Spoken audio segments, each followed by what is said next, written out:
the amount of things I actually turned down because I felt like I needed to put all my time and effort into the radio show.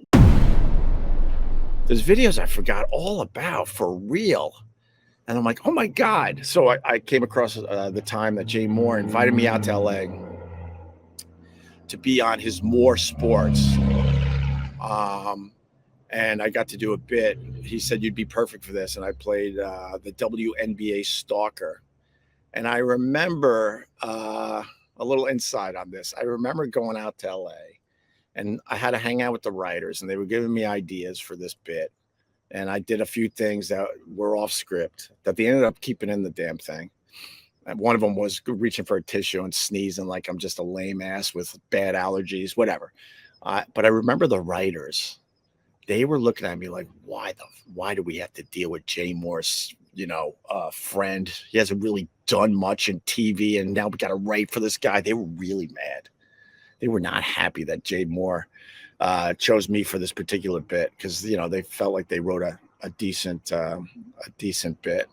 Long story short, at the end of it, they all praised me and were very, very happy by my performance. So thank you, John Courts.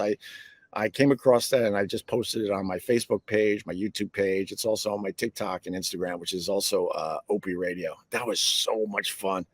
And I regret that I didn't do more of that stuff. It goes back to the basic theme that doing the Opie and Anthony show was all consuming for me.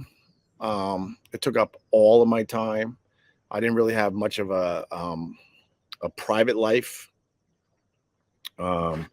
Even after I fell in love with my wife, it still took up so much of my time. And I was always stressing about it and I had anxiety about it and I had opportunities to do more and more TV. And I just couldn't, I personally couldn't do both.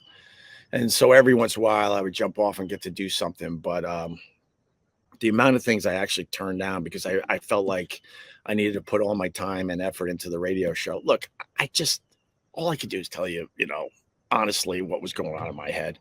And that's what I felt like. And maybe I should have looked past that and figured out a way where I could have done more TV and do the Opie and Anthony show. But back in the day, I truly felt I couldn't do both on a regular basis. That's for sure.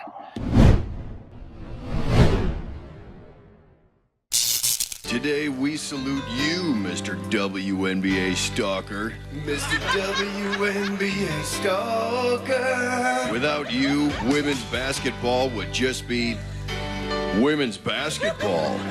You give these women hope and make them feel sexy. At least that's what you tell yourself. Ooh, he's creepy. You dazzle us with your loyalty and shock us with your made-up stories about sleeping with the point guard. You're a big fat liar. You attend every home game and linger around for hours afterwards, all in the hopes of asking Lisa Leslie why she hasn't returned any of your middle-of-the-night phone calls, because you just want to be her friend.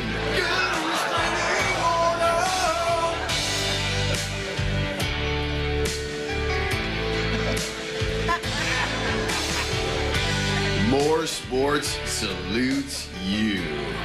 Mr. WNBA Stalker.